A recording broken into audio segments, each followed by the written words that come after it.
আমি আমার জায়গা থেকে একটা কথা জিজ্ঞেস করতে চাই, জানতে চাই, বুঝতে চাই, এরপর ইনশাল্লাহ দেখা যাক সময় অনুযায়ী গান হবে। ধন্যবাদ সকলকে।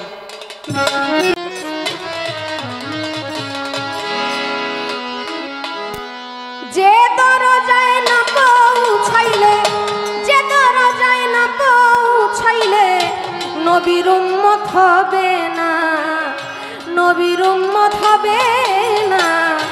দয়া করে বলো গুরু সেই দরজার নমুনা, দয়া করে বলো গুরু।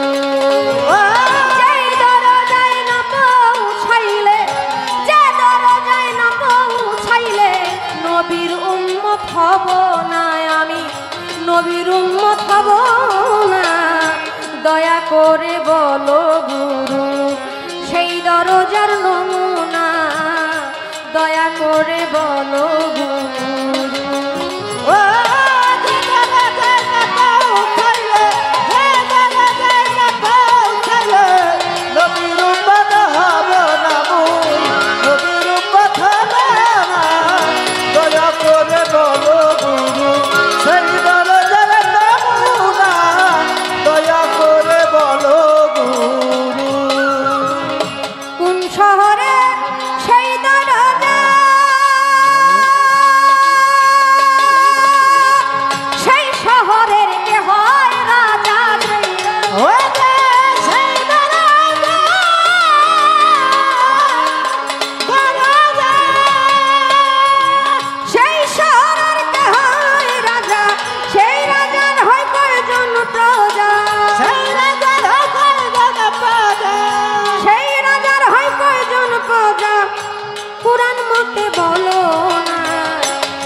পৌঁছাইল কোন দরজা লাভ করিল, সে দরজায় পৌঁছাইল কোন দরজায় নাম বুঝাইল।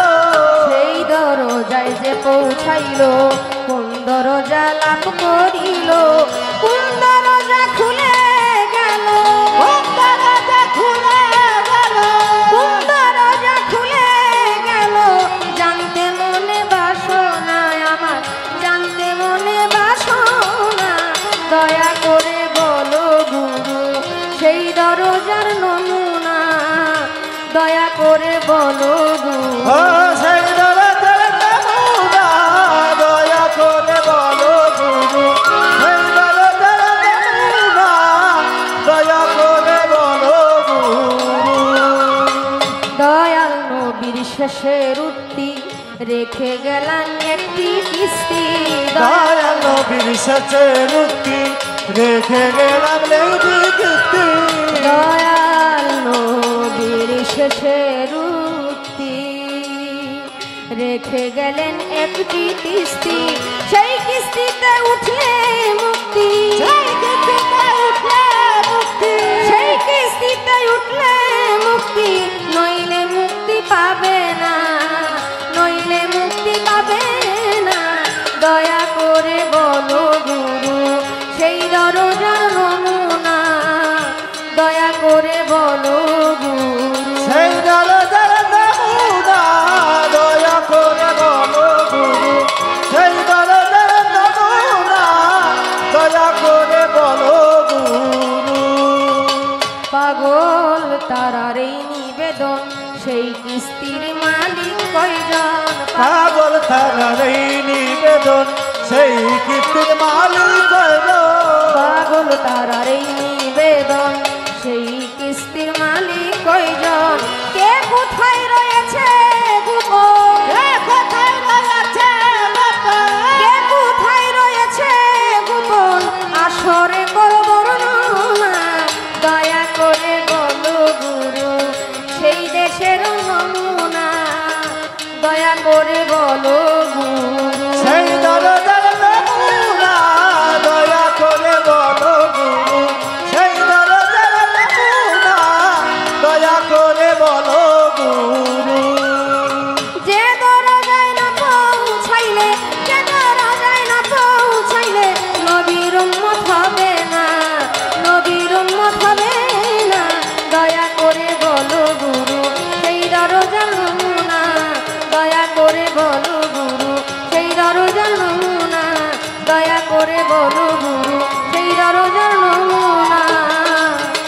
দয়া করে বলো গুরু।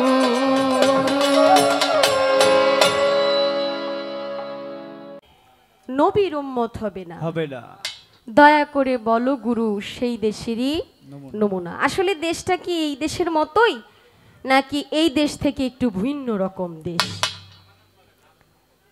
কারণ আমরা মুসলমান অনেকেই বলি আমি নবীর উম্মত। মুসলমান বা ইসলাম ধর্মে যারা আছি তারা সকলেই মনে করি আমাদের শেষ নবী, আখিরি নবী হযরত আহমদ মুস্তফা মুহাম্মদ মুস্তফা সাল্লাল্লাহু আলাইহি ওয়াসাল্লাম। এই নবীর উম্মত দাবি করেও আমরা যে অপকর্মের সাথে নিজেকে লিপ্ত রাখি, আসলে কি প্রকৃতপক্ষে আমরা নবীর উম্মত?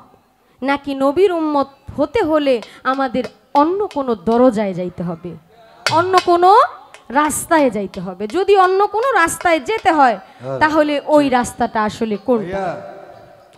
যদি সেই রাস্তায় যাইতে হয় অবশ্যই সেই দেশে একটা রাজত্ব আছে, রাজা আছে, রাজার প্রজাও আছে, অনেক কিছু আছে না? আমার একটু জানা দরকার সেই দেশের রাজাকে, সেই দেশের মন্ত্রীকে, সেই দেশের সেনাপতিকে।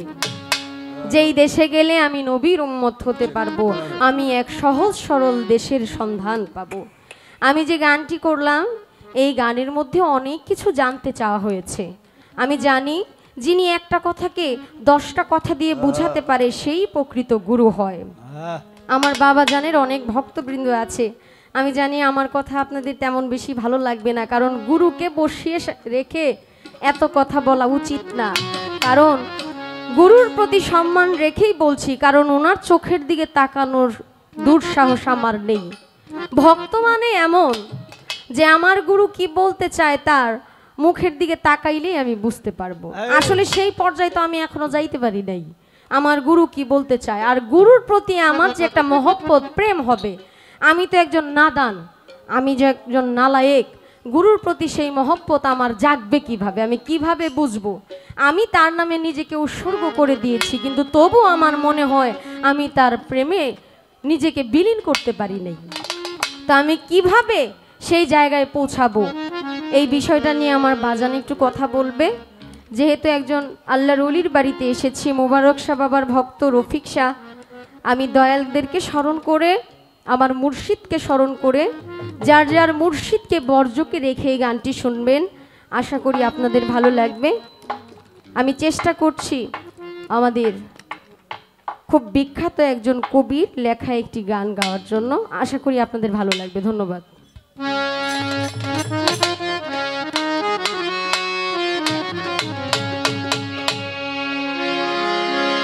আমি আমারে বেচা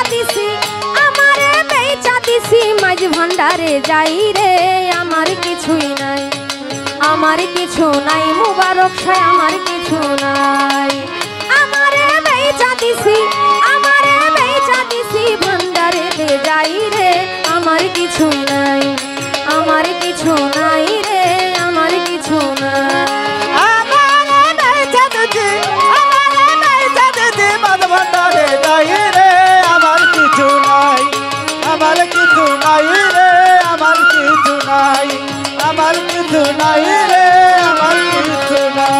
দিয়েছিলাম প্রেম বাজারে, প্রেম রত্ন কিনিবারে, দিয়েছিলাম প্রেম বাজারে,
আমার কিছু নাই রে, আমার কিছু নাই, আমার কিছু নাই রে, আমার কিছু নাই। আমি আমারে বেচা দিছি, আমারে বেচা দিছি মাঝ ভান্ডারে যাই রে। আমার কিছু নাই, আমার কিছু নাই ভান্ডারি, আমার কিছু নাই, আমার কিছু নাই মুবারক সাহেব, আমার কিছু নাই, আমার কিছু নাই রফিক সাহেব, আমার কিছু নাই, আমার কিছু নাই ভান্ডারি, আমার কিছু নাই, আমার কিছু নাই ভান্ডারি, আমার কিছুই নাই, আমার কিছু নাই রে বাবা, আমার কিছুই নাই, আমার কিছু নাই রে বাবা, আমার কিছুই নাই।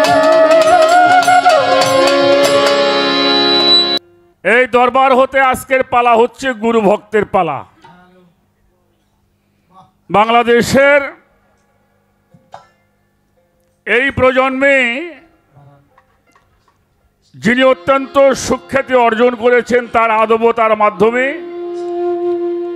সঙ্গীতের মাধ্যমে, আমার মা জননী খাদিজা ভান্ডারী ভক্তের ভূমিকা অবতীর্ণ হয়ে তার কর্তব্য কাজগুলি অত্যন্ত চমৎকার করে করলেন। আর আমি অধম ফকির আবুল সরকার, আমাকে দেওয়া হয়েছে গুরু দায়িত্ব। তো সেই পালাগানে যাওয়ার আগে বলবো, বাবা যিনি বেশি কথা বলেন তার তো ভুল হওয়াটাই স্বাভাবিক। অনেক কথা বলা হবে। আমি সর্বপ্রথম সবার কাছে আগেই আল্লাহর হস্তে ক্ষমা চাই। যেগুলি ভালো এটা আপনারা গ্রহণ করবেন, আর যেটা খারাপ এটা আমাদেরকে দিয়ে যাবেন। এ বাবা বসেন বসেন বসেন।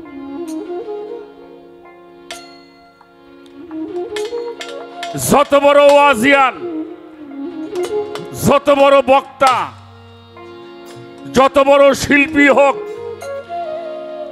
কখনোই মানুষের মনোরঞ্জন করতে পারবে না যেই পর্যন্ত শ্রোতার সঙ্গে একটা সম্পর্ক না হয়। তো সেই জন্য আপনারা আমাদেরকে যা দিবেন আমরা তাই দেওয়ার জন্য চেষ্টা করব। আমি একটি গান করেছি, বন্ধনার একটি গান, একটি মহতের গান। সেই গানটা হলো সামান্য তারিফ হবে না, সারা জনম গাইলে গান। চিন্তা করেন, আস্তে আস্তে, হিন্দু মুসলমান, আবার পরেও বলছি চিন্তা করেন যত জ্ঞানবান। আগের কথাই যদিও সাধক গানের ছন্দ মিল করার জন্য রেখেছেন, পরবর্তী যেই কথা বলা হয়েছে এখানে আর হিন্দু মুসলমানের কোনো কথা নাই, সব গোত্রের মধ্যে জ্ঞানী মানুষ আছে।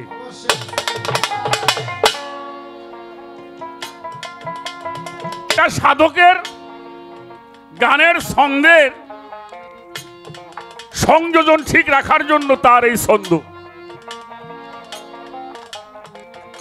এই যে মানব লাগে আজব, ছিল শুক্র কীট, মায়ের পেটের ভ্রণাকারে নাছিল বুকপিট। আল্লাহ রাখিয়া মায়ের উদরে সর্বাঙ্গ তৈয়ার করে, দুগ্ধ স্তনের ভিতরে জন্ম নিয়া করি। এখানে এই কথাটা, এই জিনিসটা গ্রহণ করে নাই সে মানুষটা পৃথিবীতে। আস্তে আস্তে আস্তে আস্তে কারে জিজ্ঞেস করি?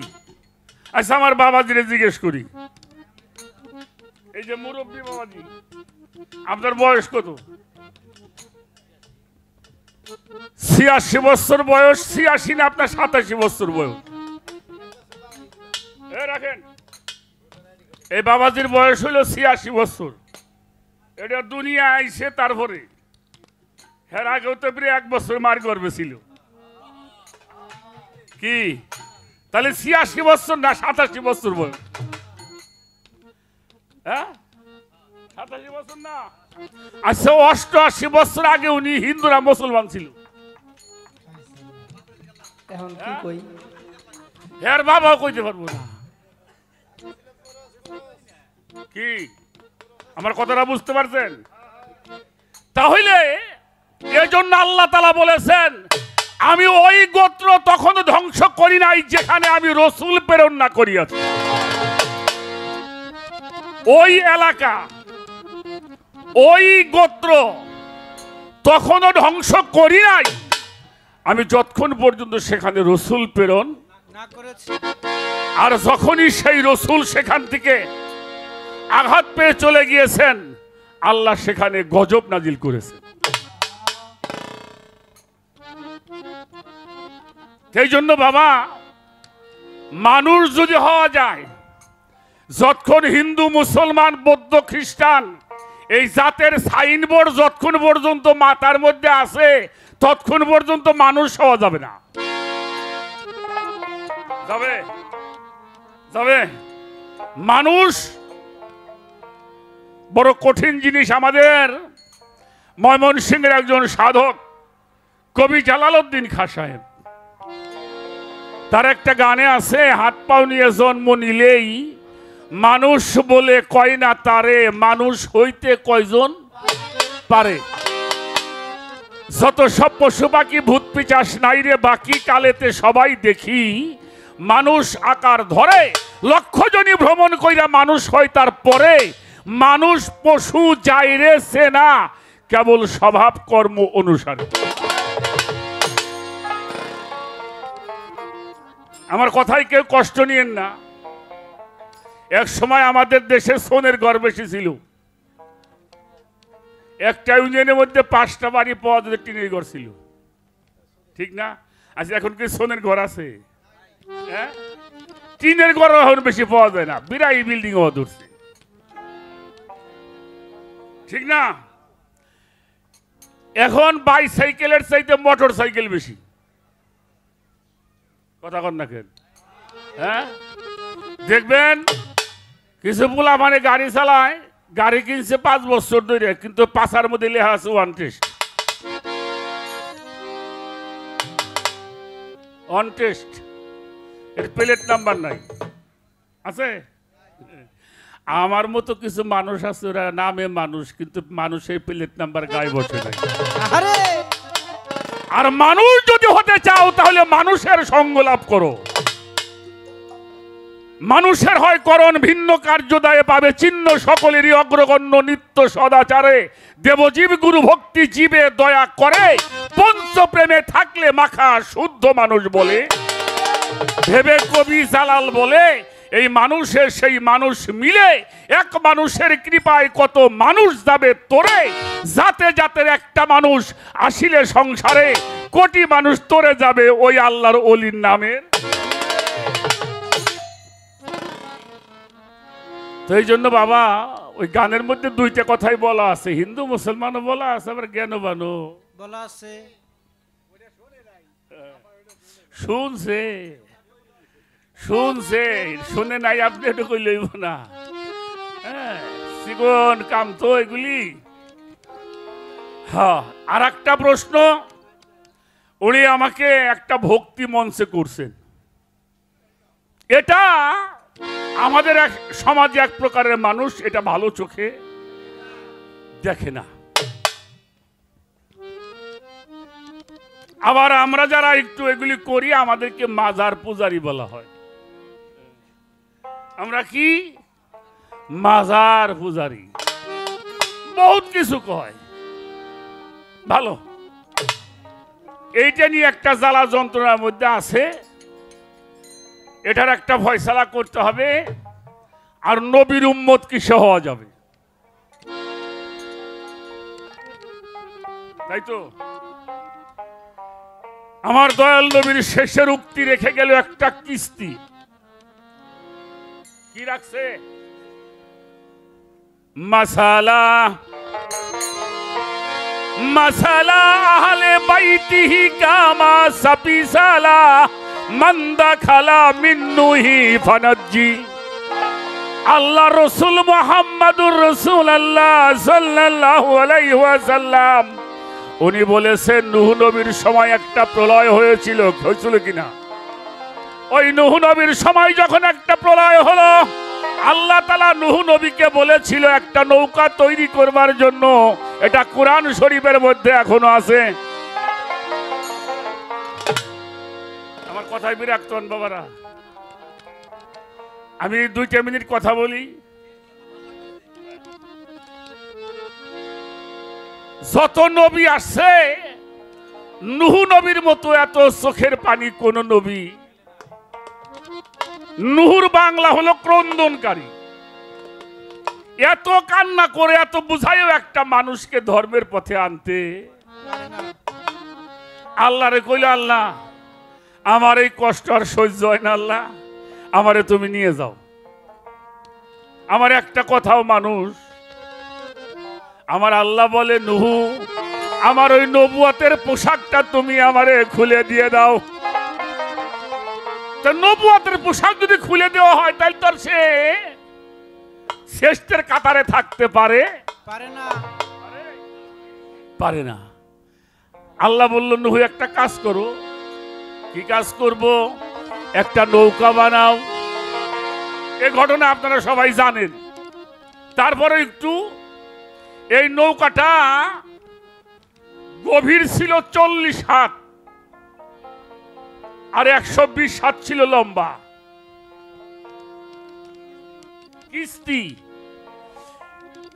এই নৌকা বানাইলো। মানুষে কয়, নূহ কি করো? কয়, আল্লাহ পানি দিব তো যারা এই নৌকার মধ্যে উঠ পড়া বাঁচবো। মানুষে কয়, পাগল পাকপেল লাগছে। সেই নৌকা তৈরি হইল, কিন্তু পানি হয় না। তা মানুষে কইলে, এক কাজ করো, ফাঁকা জায়গায় পায়খানা করি। তো ওর চাই নূহ নবী নৌকার মধ্যে বসে বসে পায়খানা করুম। এটা সোয়াব হইব, কাম হইব। আমার কথাগুলি কেউ খেয়াল করে শুনবেন। এই নূহ নবীর নৌকা পায়খানা করতে করতে মানুষ ভরে ফেলেছিল। আল্লাহরে কয়, আল্লাহ এমনি মানুষ আমারে মানে না।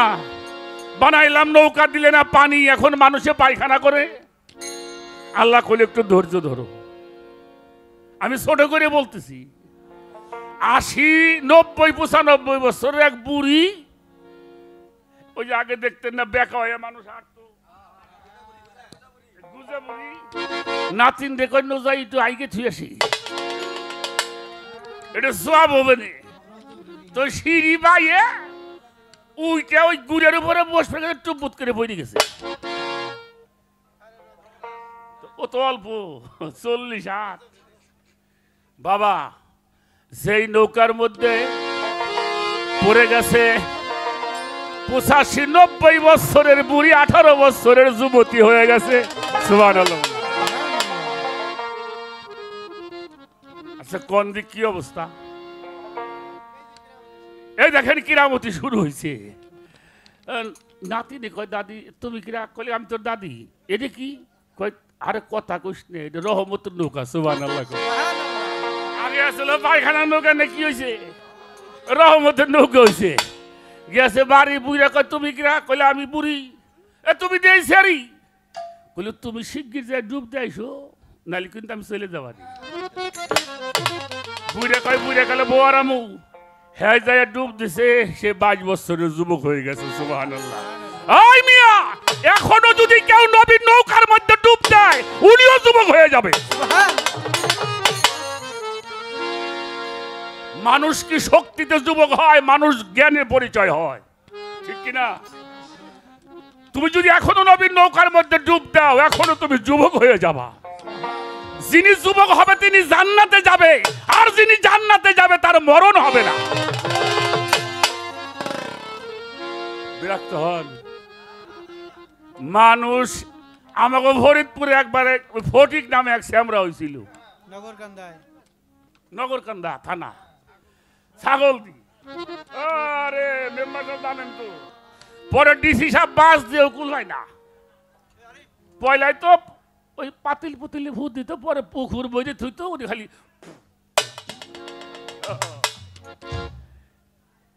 তাই এই অবস্থা। আর দেখেন দুনিয়ার যা বুঝেরা আসলে ডুব দিয়ে সব, কারো অসুখ বেশি করলে খায় হাইরে যায়, পরে দূর দূরান্তর মানুষ খবর হইনে গেছে যায় দেজুর মধ্যে গু নাই। ওরা যায় নৌকার ভিতর গাঙ্গেতে পানি আইনে ধুয়ে একটু খায়, একটু বোতল করে বাড়ি নেয়, ওরাও তাজা হয়ে যায়। ইমন চকচকা হইছে নৌকা। আরে নুহুরে কয় আল্লাহ, ও নুহু এখন কি মনটা? আর নুহু কয় না, আল্লাহ খুব ভালো দেখতেছে। আমার রাসূল বলেছেন আমার উম্মতের জন্য, আমার উম্মতের নাজাতের তরি হইলে আমার আহলে বায়াত, আহলে বায়াত, আহলে বায়াত। যারা ওই নৌকার মধ্যে উঠবে তারা কখনোই হালাক হবে না, তারা হবে জান্নাতি। সুবহানাল্লাহ। আমি তোমাদের জন্য দুইটা ভারী বস্তু রাখলাম, একটা হলো কিতাব আল্লাহি কিতাব, আর একটা হলো আমার আহলে বায়াত, আহলে বায়াত, আহলে বায়াত। সেই আহলে বায়াতের ধারায় যেই সমস্ত ওলিরা দুনিয়াতে আসছে তাদের কাছে আত্মসমর্পণ করলে নবীর উম্মত হওয়া যাবে।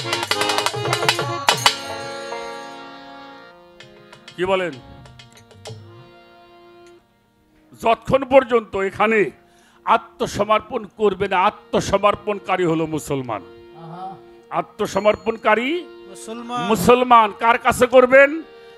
নবীদের সময় নবীদের কাছে আতি আল্লাহু আতিউর রাসূল ওয়ালিল আমরে মিনকুম। আমার রাসূল এবং ওলিদের কাছে যারা আত্মসমর্পণ করলো তারাই হয়ে গেল নবীর। যারা এটা করে নাই তারা নবীর উম্মত হইতে পারে নাই। এই জন্য বাবা, মুসলমান যদি হতে চাও আগে আত্মসমর্পণ করতে হবে। নবীদের সময় নবীদের কাছে, আর বেলায়েতের যুগে আমার মাওলা আলী ফাতেমার ঘর থেকে যেই সাজরা নামা আসছে এরা সবাই আমার নবীর সন্তান। আর যারা নবীর সন্তানের কাছে আত্মসমর্পণ করলো তারাই হয়ে গেল মুসলমান। এরা হইল নবীর নবীর উম্মত। কারে কয়? নবীর মতে যার মত তিনি হইল নবীর মত। যেই গুরু, যেই মুর্শিদ, যেই পীর যিনি দাইমি সালাদ শিক্ষা দেওয়া জানে না তিনি প্রকৃত গুরু হতে পারে? পবিত্র কোরআন শরীফের সূরা মারিজের 23 নম্বর আয়াত আল্লাহ বলেছেন, ইন্নাল মুসাল্লিনা আল্লাযিনা হুম আলা সালাতিহিম দাইমুন। অর্থাৎ যারা দাইমি সালাত শিক্ষা দেয় তারাই হইল প্রকৃত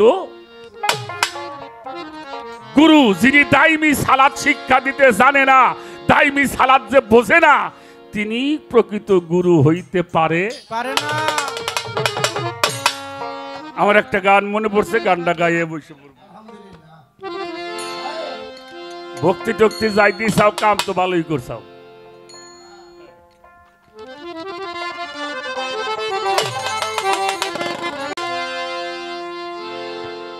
আচ্ছা বাবা, হাসরের মাঠ আপনারা মানেন না? হ্যাঁ, সেই সময় যে পাপ করে মাপ চাইলি কাম হইব? মাপের ব্যবস্থাও এখান থেকে কইরে যাইতে হবে। পাপটা যেমন এখানে করছাও, মাপটাও তোমাকে এখান থেকে চাইয়া যাইতে হবে। গুনাহ খাতা মাপ করাইয়া মর, নবীর হাদিস পড়। গুনাহ খাতা মাপ করাইয়া মর, গুনাহ খাতা মাফ করাইয়া মর, নবীর হাদিস পড়। গুনাহ খাতা মাফ করাইয়া মর, গুনাহ খাতা মাফ করাইয়া মর, নবীর হাদিস পড়। গুনাহ খাতা মাফ করাইয়া মর। যে হাত দিয়া নায়েবের হাতে,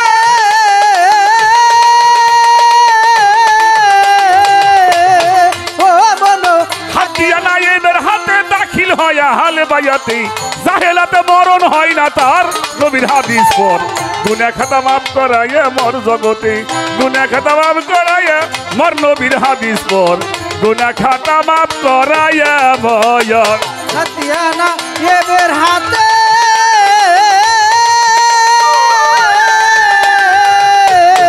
ও বলো এবের হাতে যে জানায়া হলে বায়াতে কাহেলাতে মৃত্যু হবে তার নবীর হাদিস কর। গুনাহ খাতা মাফ করাইয়া মর, ওরে গুনাহ খাতা মাফ করাইয়া মর নবীর হাদিস কর। গুনাহ খাতা মাফ করাইয়া মর। বাবা দেখো ছোট বাজাও, সেরেক করতে পারে মানুষে, গরু বাছুর সেরেক করতে পারে, আমার কথা বোঝা যায়? একমাত্র সেরেক করতে পারে মানুষ। আমি কুরআন শরীফে দেখেছি আল্লাহ বলেছেন সমস্ত সৃষ্টি আমাকে সিজদা করে।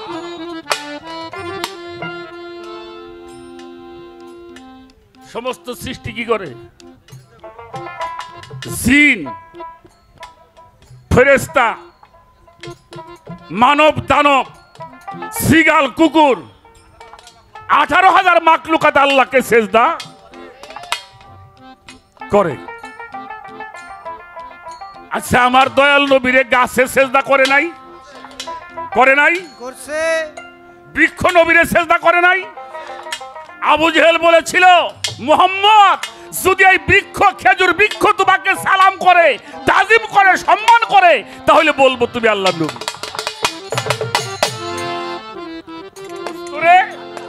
না, উনি আঙ্গুল দিয়ে ইশারা করছিলেন, গাছটা নাচতে নাচতে সে নবীর কদম মোবারকে পড়েছে। আমার হুজুর ইশারা করলেন, আবার গাছটা জায়গায় গিয়ে বনের পশু নবীকে সিজদা করেছে। ছোটকালতে শুনছি, একটা গান শুনছেন না, দিনের নবী মোস্তফায় রাস্তা দিয়ে হরিণ একটা বান্দা ছিল, শোনেন নাই? যারা যেই হরিণ আমার নবীর কদম মোবারক চেটে একটু ঘাম খেয়েছিল, কস্তুরি হয়ে গেল। সুবহান বাবাজি, যারা 18,000 মাখলুকাত সিজদা করে, একমাত্র আবু জেহেল যারা তার নবীকে সিজদা করে নাই। চন্দ্র সূর্য নবীকে সিজদা করেছে, করে নাই? করে। হাতের ইশারায় চন্দ্র 2 খণ্ড হয়েছে। সেই নবীর উম্মত আমরা, আর সেই নবী নিয়ে কত কথা আমাদের সমাজে বলে। কোরআন শরীফের একটা সূরার নাম হলো সূরা হুজরাত। যাদের কাছে মোবাইল আছে খোলেন, আমি বলি দেখেন মেলে কিনা। সূরা হুজরাত 2 নম্বর আয়াত। রাসূল পাক সাহাবাদের নিয়ে বসে আছেন। বনি তামিম গোত্রের থেকে একজন মানুষ আমার হুজুর পাকের কাছে আসলেন। ছোট, খুব ছোট বাজাবা, বাজানটা বিরক্ত হন। আমার হুজুর পাকের কাছে আসলেন, ইয়া রাসূলুল্লাহ, আমাদের একজন নেতার দরকার। এই এলাকায় যদি এই যে আমার বাবা যান রফিক শাহ বাবা, আমার মুবারক শাহ বাবার খলিফা, তাই তো? এই এলাকার মানুষ তার সঙ্গে যোগাযোগ করত। আমাদের একজন নেতা তৈরি করে দেন, যাতে আমরা তার সঙ্গে, সবাই তো আসতে পারে না, অনেক মানুষ মুসলমান হয়েছে। তো রাসূল পাক কাকে পাঠাবে চিন্তা করছেন, হঠাৎ করে আবু বকর সিদ্দিক রাদিয়াল্লাহু আনহু একজনের নাম বললেন। উনি একজনের নাম প্রস্তাব করলেন। হযরত ওমর বলল, না, তোমারটা হবে না, অমুকরে পাঠানো হোক। তা দুইজনের মধ্যে, দুই ভাইয়ের মধ্যে কথা কাটাকাটি হয় না? এরকম হয় না? এই কথা কাটাকাটি করতে করতে তাদের কণ্ঠ সুর উঁচু হয়ে গেল, দাঁড়ানোর অবস্থা। আল্লাহ তাআলা সঙ্গে সঙ্গে কোরআন শরীফে সূরা হুজরাত পাঠাইলেন। 2 নম্বর আয়াতে বলছেন, হে রাসূল, আপনি বলে দেন যারা আপনার সামনে বসে আপনার কণ্ঠের চাইতে উচ্চ কণ্ঠে কথা বলবে তাদের আমলগুলি ছিনিয়ে নেওয়া হবে। কি করা হবে? ছিনিয়ে নেওয়া হবে, বরবাদ হয়ে যাবে, মুনাফিক হওয়ার সম্ভাবনা আছে। ছোট এমন ভাবে বসলেন, এরপরে যতদিন দুইজন দুনিয়াতে বাঁচছেন, আবু বকর সিদ্দিক তো কথা বলতো একেবারেই ছোট, আর হযরত ওমর উনি একটা কথা বললে জিজ্ঞেস করতো, আরে ভাই কি কইলে একটু জোরে করে কও না। দেখেন তাদের আদব। এই আয়াতের তাফসীর করেছেন, এই তাফসীরটা প্রত্যেক মসজিদ ঘরে আছে। আপনারা দেখবেন তাফসীরে মারুফুল কোরআন সৌদি আরবের বাদশা ফাহাদ বিন আব্দুল আজিজ হারামাইন শরীফ মদিনা মুনাওয়ারা থেকে প্রকাশ করেছেন। এটা হাজীকে উপহার দেয়। প্রত্যেকটা মসজিদ ঘরে আছে, আপনারা দেখবেন পরে। এরপরে এই তাফসীরের মধ্যে লিখেছেন, আল্লাহর রাসূল জীবদ্দশায় থাকতে তাকে যেমনি তাজিম, সম্মান, শ্রদ্ধা, ভক্তি করা হয়েছে, নিচু ভাষায় কথা বলা হয়েছে, তদ্রূপ এখনো মদিনা মুনাওয়ারায় গিয়ে তার রওজা পাকের মধ্যে ঠিক ওইভাবেই কথা বলতে হবে। ছোট্ট আওয়াজে, উচ্চবাচ্য করা যাবে না। যেমনি তাজিম করেছে, সম্মান করেছে আনসারীরা, বিভিন্ন দেশে রাজা বাদশারা এসে নবীর কাছে ইসলাম গ্রহণ করেছেন, উনারা আগে এসে দয়াল নবীর হাতের মধ্যে চুমা দিয়েছেন, পায়ের মধ্যে চুমা। এটা তো মুসান্নাবে আব্দুর রাজ্জাক সাহেবের কিতাবের মধ্যে আছে, সিয়াসত হাদিসের মধ্যে আছে। শুধু তাই নয়, এখনো রাসূল পাকের রওজার সামনে গিয়ে তাজিম, সম্মান, ছোট ভাষায় কথা বলতে হবে। কেননা আমার রাসূল পাক এখনো রওজার মধ্যে জিন্দা। জোরে জোরে কোন সুবহানাল্লাহ। রওজার মধ্যে এই আয়াতের তাফসীর করতে গিয়া লিখছেন হক্কানি আলেম উলামা, যারা হক্কানি রব্বানি আলেম উলামা, সুফিদের পীর মাশায়েখদের সাথেও তেমনি আদব সম্মান রক্ষা করে চলতে হবে। কেন চলতে হবে? তারা হইল আমার রাসূলের ওয়ারিস।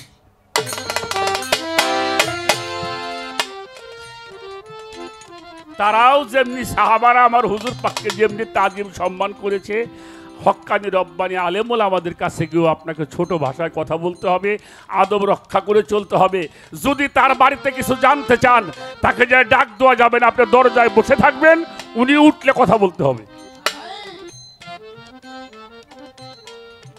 এই জন্য যদি নবীর উম্মত হইতে চাও, তাহলে এখানে এসে আগে হাতিয়ানা এবের হাতে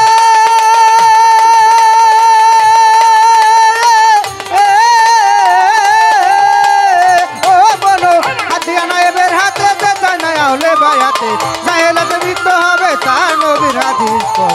গুনাহ খাতা মাফ করায়া মন, ওরে গুনাহ খাতা মাফ করায়া মন, নবীর হাদিস পর। গুনাহ খাতা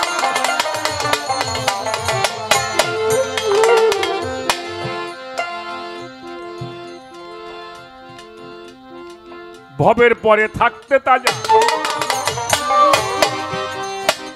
মাফ করাইয়া গুনার বুঝা, কবর হতে উঠিও হাসর। আমার মনোরে কবর হতে উঠিও হাসর, পাগল মনোরে কবর হতে উঠিও হাসর। ভবের পর থাকতে তাজা, তুমি মাফ করাইয়া গুনার বুঝাবে, কবর হতে উঠিও হাসর। পাগল মনোরে কবর হতে উঠিও হাসর, পাষাণ মনোরে কবর হতে উঠিও হাসর। করে কেউ করবে না জিজ্ঞাসাবাদ,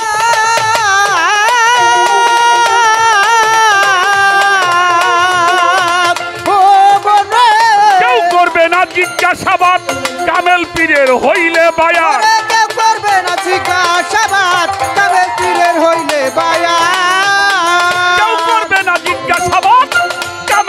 বের হইলে বায়াত সালাম দিবে ফেরেশতায় আল্লাহর আসিয়া সালাম দিবে ফেরেশতায় আল্লাহর আল্লাহ করো গুনাহ খাতা মাফ করাইয়া মর ওরে গুনাহ খাতা মাফ করাইয়া মর নবীর হাদিস গুনাহ খাতা মাফ করাইয়া মর গুনাহ খাতা মাফ করাইয়া মর নবীর হাদিস গুনাহ খাতা মাফ করাইয়া মর। ছোট বাজাও আমার কথাবার্তা শেষ।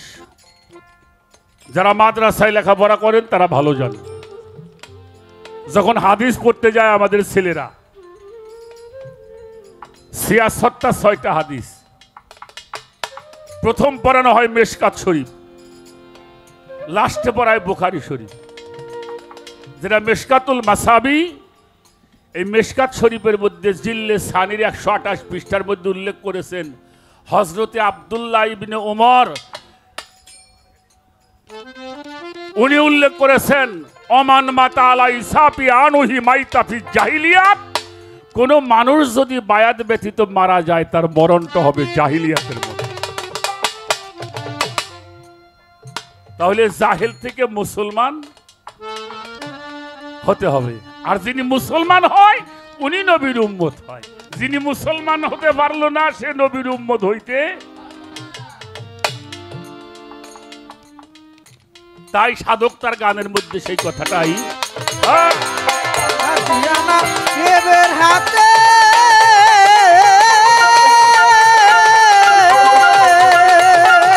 ও বন্দে হাদিয়ানা এবের হাতে যে জানায়া হলে বায়াতে জাহেলাতে মৃত্যু হবে দাতা গুনাহ খাতা মাফ করাইয়া মর ওরে গুনাহ খাতা মাফ করাইয়া মর নবীর হাদিস গুনাহ খাতা মাফ করাইয়া মর। কোরআনের কথা নিয়া গান লেখিল হাসান মিয়া, দয়া পাইয়া খাজা ইসরাইল সার পাগল মনোরে দয়া পায়া খাজা ইসরাইল শাহ পাশান মনোরে দয়া পায়া খাজা ইসরাইল শাহ। কোরআনের ওই কথা নিয়া গান লেখিল হাসান মিয়া, দয়া পাইয়া খাজা ইসরাইল সার পাগল মনোরে দয়া পায়া খাজা ইসরাইল শাহ পাশান মনোরে দয়া পায়া খাজা ইসরাইল শাহ। এইভাবে যে মানে না পীরের কথা,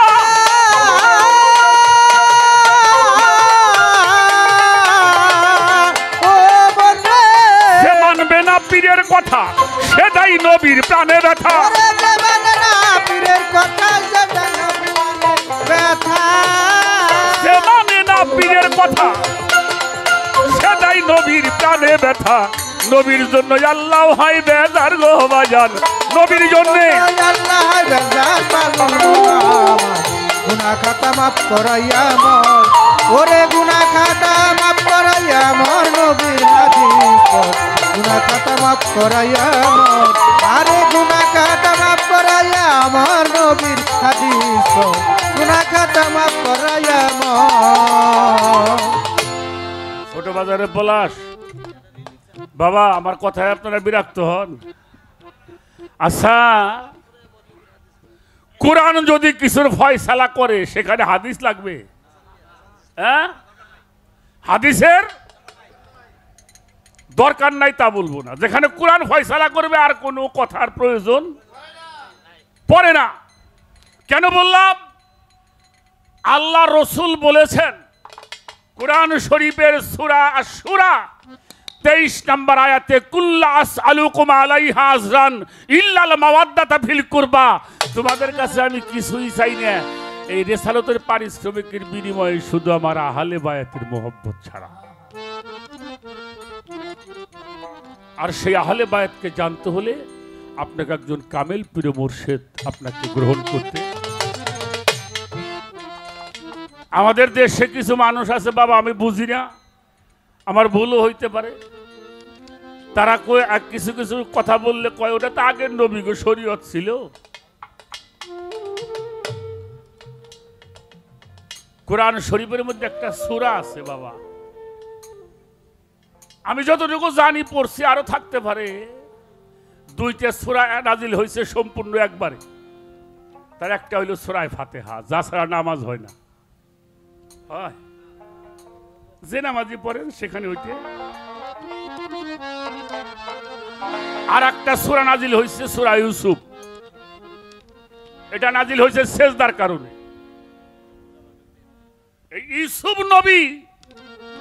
নবী না, ইউসুফ কি ওনার বাবার নাম হলো ইয়াকুব, তাহলে ছেলেও নবী বাবাও। আমি কি আটো কথা বলতে পারো? ইউসুফ নবীরে কয় ভাই? 11 ভাই। ইউসুফ রে দিয়ে 11 জন।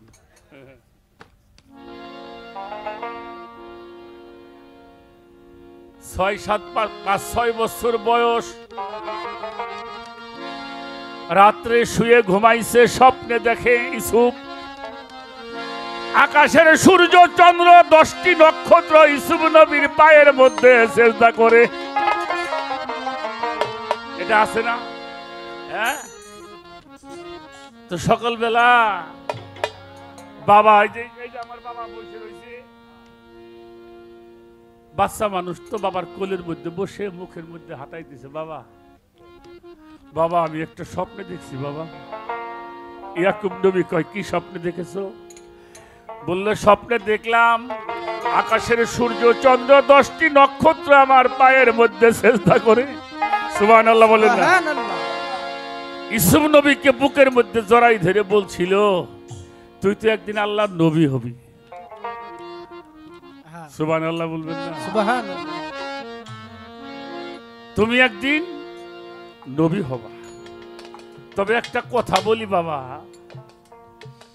এই কথাটা তোমার ভাইদের কাছে বইলো না, তোমার শতালো ভাই তো। বাবা আমার কথাটা মাফ করে দিয়েন, রক্তে খুব বিরক্ত করে, রক্তে খুন করে, কিন্তু যারা তরিকার ভাই তারা কোন দিকে কাউরে খুন করে না, করে না। কথাটা জানাজানি হয়ে যাওয়ার পরে তার ভাইয়েরা ইউসুফকে মেরে ফেলবে এটাই সিদ্ধান্ত নিল। দেখেন রক্তে কি করে। অনেক বড় ঘটনা বলুম না, ওনাকে যেভাবে নিয়ে গেল হরিণ শিকারের কথা বলে, বাবা দিতে চাইল না। যখন উনি তো বুঝতে পারছে যে আমার ছেলের ওরা বাঁচাই রাখবো না, আল্লাহ বলল, হে নবী আমার উপরে সবকিছু অর্পণ করা, আমি আল্লাহ হেফাজত করব। বাবা আমি আল্লাহর উপরে সবকিছু অর্পণ করতে পারি না, আল্লাহ আমার হেফাজত করলো, দিয়ে দিলেন। দেখেন ইউসুফ নবীকে কুয়ার মধ্যে ফেলে দিল, দেয় নাই? ইউসুফ নবী বাঁচে নাই।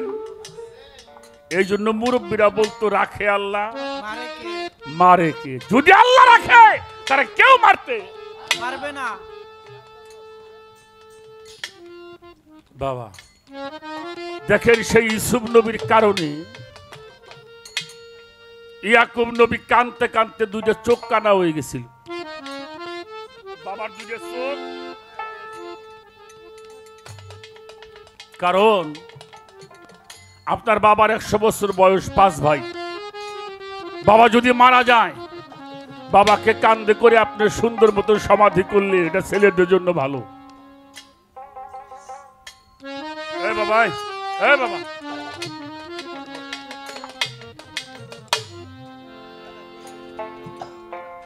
আপনি বসেন, একটু পরে খাওয়ান।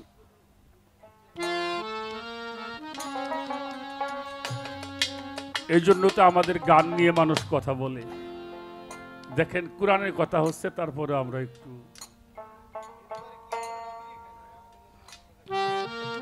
যাই হোক। আচ্ছা উনি যদি আল্লাহর কাছে কইতো, আল্লাহ আমার চোখ ভালো করে দাও, দিত না? দেখেন বাবার চোখ কানা হয়ে গেল কেন? কারণ সব ছেলে বাবার মনের কাছে প্রিয়। ছেলের লাশ বাবার কান্দে উঠা বড় কঠিন ব্যাপার বাবা, খুব কঠিন ব্যাপার। ইউসুফ আলাইহিস সালাম তার ভাইয়ের আসছিল সাহায্য নেওয়ার জন্য। ইউসুফ নবী তখন মিশরের গভর্নর, হ্যাঁ গভর্নর ছিল। ভাইদের কাছে পরিচয় দেয় নাই। যাবার সময় জামা খুলে দিয়ে বলছিল, আপনার বাবার সামনে, চোখের সামনে ধরলে জামাটা আপনার বাবার চোখ ভালো হয়ে যাবে। ছেলেরা তাই করলো। যখন বাবা ইউসুফ নবীর ঘরের মধ্যে জামা নিয়ে প্রবেশ করেছিল, ইয়াকুব নবী চিৎকার দিয়ে পাগল হয়ে গেছিল, এই তোরা কে কোথায় আসো? আমার কাছে আমার ইউসুফ বাড়ি আসছে। সুবহানাল্লাহ। ছেলেরা বললো, বাবা ইউসুফের পাও কোথায়? বলে ইউসুফের গায়ের গন্ধ পাইতেছি। এটা শুধু বাবা আর ছেলে নয়, এখানে গুরু শিষ্যর একটা প্রেম। জামাটা যখন চোখের সামনে ধরলো, ইয়াকুব নবীর চোখ দুইটা ভালো হয়ে গেল। তখন ইয়াকুব নবী বলেছিল, এটা আমার ইউসুফ নবীর জামা, আমার ইউসুফ বেঁচে আছে। পরের দিন 10 ছেলে বিবিকে সঙ্গে করে মিশর গিয়ে সর্বপ্রথম ইউসুফ নবীর পায়ের মধ্যে বাবাই সেজদা করে, মা সেজদা করেছে, ভাইরা সেজদা করেছে। ইউসুফ নবীও বাবারে মারে সিংহাসনে বসে তিনিও বাবা মায়ের কদমের মধ্যে চুমা।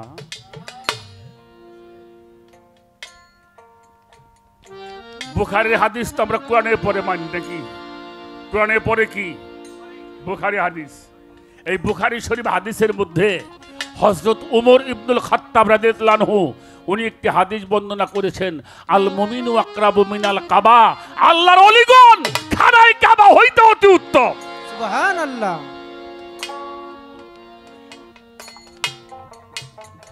খানায় কাবা থেকে আল্লাহর ওলিরা উত্তম। তা কাবায় মানুষ সুমা দেয় না? দেয় না? তাফসিরে রুহুল বায়ান আল্লামা ইসমাইল হাক্কি রাহমাতুল্লাহি আলাই লিখেছেন তাফসিরে রুহুল বায়ান। তার মধ্যে আল্লামা ইসমাইল বুরজি লিখেছেন, আল ইনসানুল কামিলু আফজালু কাবাইয়াতি ওয়া কাবাইয়াদু আওলাদিল হজরতিল আসওয়াদ। আল্লাহর ওলিগণ খানায় কাবা হইতে অতি উত্তম। কোন ভক্ত যদি তার পীরকে রসুল মানিয়া, মুর্শিদ মানিয়া, নূরে মুজাসসাম মানিয়া ফানাপে শায়ক অবস্থায় যদি হাতের মধ্যে সুমা দেয়, পায়ের মধ্যে সুমা দেয়, আমার আল্লাহ বলছে ওই ওলের স্পর্শে আমি তার জীবনের সব গুনাহগুলি মাফ করি। রাখে এই যে ভারতে একটা মাদ্রাসা আছে, দেওবন্দ মাদ্রাসা। এই দেওবন্দ মাদ্রাসার ফাতোয়া লিখছে, তার নাম হইল মাহমুদ হাসান দেওবন্দি সাহেব। উনি লিখছেন, দিনদার পরহেজগার আউলিয়া একরাম মুস্তাকিক কদম মুসিকরণে মুস্তাহাবে একজন মানুষ 5 জনের হাতে কদমে চুমা দিতে পারে। কদম মানে হইল পাউস, বুসা মানে হইল চুমা দেওয়া। সন্তান তার বাবা মায়ের পায়ের মধ্যে চুমা দিবে। কারে দিব? যারা সন্তান, আপনি একসময় সন্তান, এখন আপনি বাবা। ছাত্র মাস্টারের হাতে পায়ে চুমা দিবে। দেশের নেককার বাদশা হইলে প্রজাগণ তার পায়ের মধ্যে, হাতের মধ্যে চুমা দিবে। ভক্ত তার পীরের হাতে পায়ের মধ্যে চুমা দিবে। আর রাসূল বলছেন, এটা হাদিস বুখারী, যদি কোনো সন্তান তার মায়ের পায়ের মধ্যে চুমা দেয়, সে জান্নাতের দরজার মধ্যে। কোথায় চুমা দিল? আচ্ছা বাবা, সন্তানের জান্নাতটা কোথায়? কথা কয় না। কার? মার পায়ের নিচে। আপনার কাছে একটা প্রশ্ন করি, তাহলে জান্নাতের দাম বেশি না মার পায়ের দাম বেশি? হ্যাঁ, ওখানে যদি সুমা না দিই তাহলে আমি জান্নাত পামু? হ্যাঁ পামু? আমি আপনাকে একটা কথা কয়ে যাই, আল্লাহ সাক্ষী। আল্লাহ আপনার বাবার পায়ের মধ্যে চুমা দিবেন, মায়ের পায়ে চুমা দিবেন, গুরুজনের পায়ে চুমা দিবেন, পীরের হাতে পায়ে চুমা দিবেন। এতে যদি কোনো পাপ হয়, সে পাপের জন্য আমি দায়ী থাকব।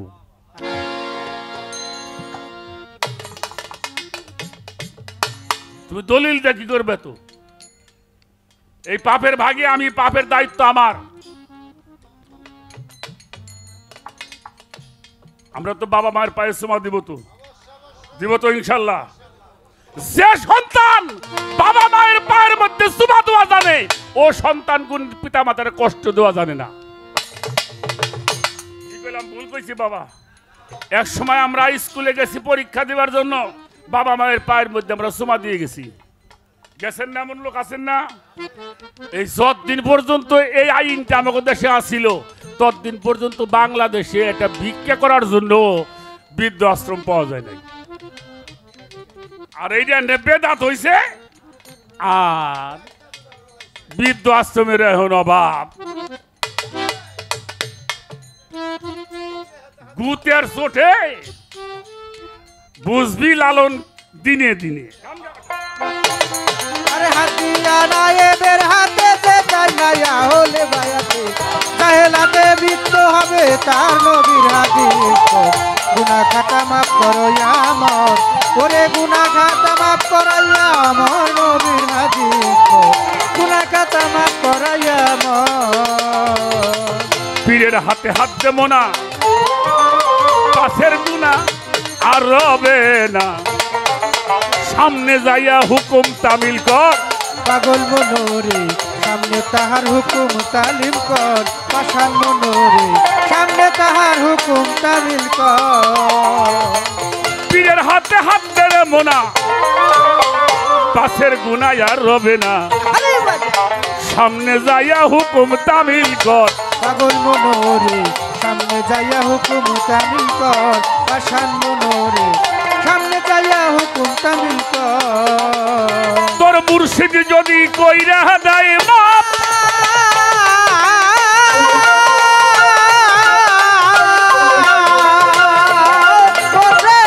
ওরে আমার মুবারক শাহ বাবা, আমার ভান্ডারি দুর্গাপুরী মুর্শিদ যদি কইরা দেয় বাপ, থাকবে না আর এ দেহে পাপ থাকিবে না। কাল সমনের ডর নবীর হাদিস পর।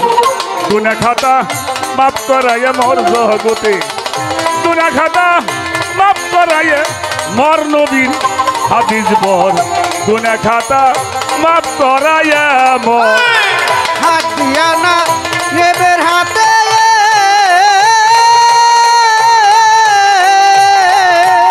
ও ভক্ত হাত দিয়া না এদের হাতে যে যায় না হলে বায়াতে জাহেলাতে লিপ্ত হবে তার নবীর হাদিস। গুনাহ খাতা মাফ করাইয়া মর, ওরে গুনাহ খাতা মাফ করাইয়া মর নবীর হাদিস। গুনাহ খাতা মাফ করাইয়া মর।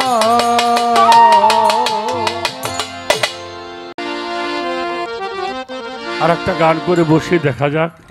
কথা মনে হয় একটু বেশি বলে ফেলছি, মাফ করবেন ইনশাআল্লাহ। যদি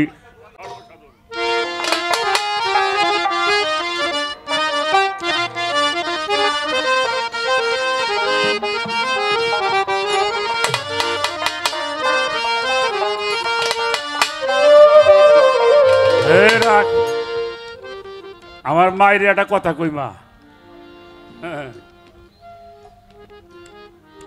কিয়ামত পর্যন্ত ভক্তরা প্রশ্ন করবি গুরুরে।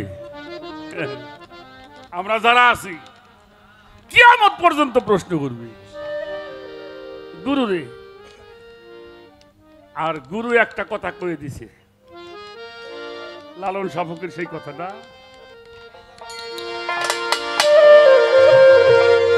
এইভাবে সর্বসাধন সিদ্ধ হয় তার, এইভাবে সর্বসাধন সিদ্ধ হয় তার। এই মানুষ গুরু নিষ্ঠা যায়, এইভাবে মানুষ গুরু নিষ্ঠা যায়। সর্বসাধন সিদ্ধ হয়ে যায়, সর্বসাধন সিদ্ধ হয়ে যার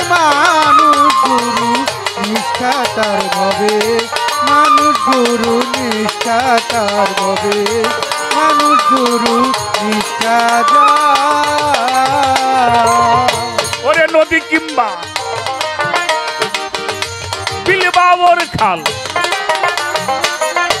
সর্বস্থলে একই একজন নদী কিবা বিলবাওর খাল সর্বস্তরে একই একজন নদী কিবা বিলবাওর খাল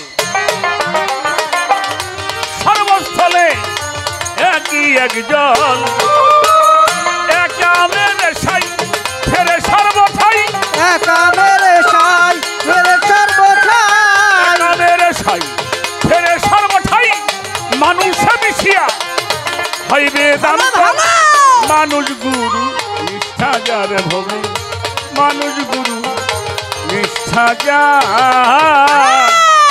সর্বসাধন সিদ্ধ ওরে সর্বসাধন সিদ্ধ হইবার মানুষ গুরু নিষ্ঠা তার হবে মানুষ গুরু নিষ্ঠা তার হবে মানুষ গুরু নিষ্ঠা তার।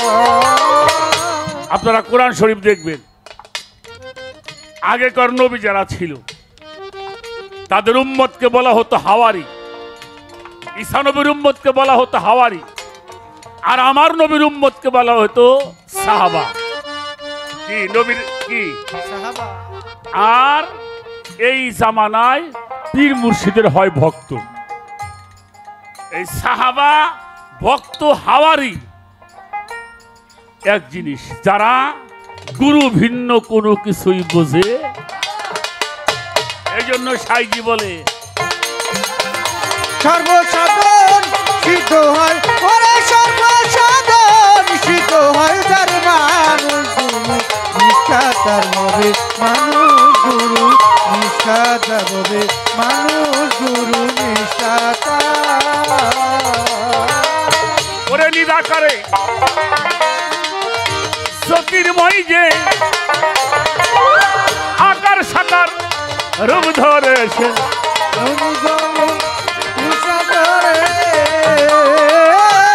আকাশ আকার রূপ ধরেছে নিরাকারে জ্যোতির্ময় যে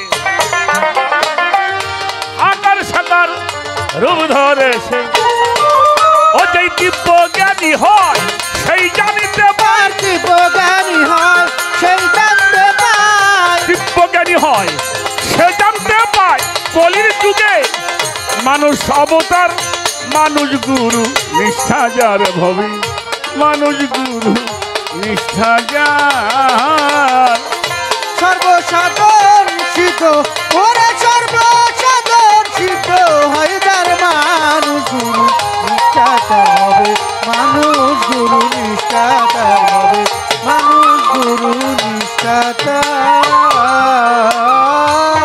বহু তর্ক দিন বয়ে যায়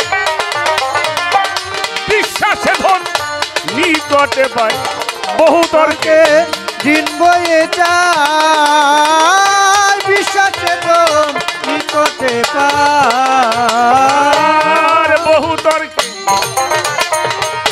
দিন বয়ে যায়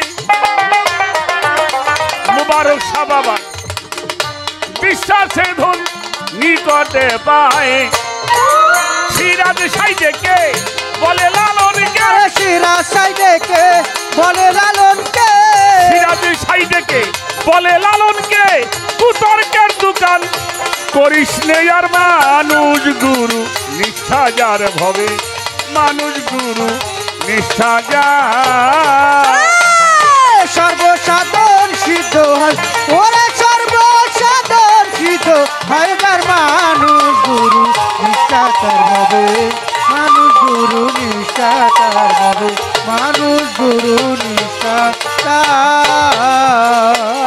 বহু তর্কে দিন বয়ে যায় বিশ্বাসে ধন নিকটে পায় বহু তর্কে দিন বয়ে যায় বিশ্বাসে তো নিকটে পায় আর বহু তর্কে দিন বয়ে যায় বিশ্বাসে ধন নিকটে পাই। সিরাজ সাইডেকে বলে লালনকে, সিরাজ সাইডেকে বলে লালনকে, সিরাজ সাইডেকে বলে লালনকে কুতর্কের দোকান করিস নে আর মানুষ গুরু নিষ্ঠা যার ভবে, মানুষ গুরু নিষ্ঠা যা সর্বসাধন সিদ্ধ হয়, ওরে সর্বসাধন সিদ্ধ হয় তার মানুষ গুরু নিষ্ঠা তার হবে, মানুষ গুরু নিষ্ঠা তার হবে, মানুষ গুরু নিষ্ঠা তার। এইভাবে সর্বসাধন সিদ্ধ হয় তার, এইভাবে সর্বসাধন সিদ্ধ হয় তার। আমার মুবারক সার চরণ নিষ্ঠা যা, আমার রফিক সার চরণ নিষ্ঠা যান, আমার ভান্ডারীর চরণ নিষ্ঠা যান, আমার সবদুল চাঁদের চরণ নিষ্ঠা যান।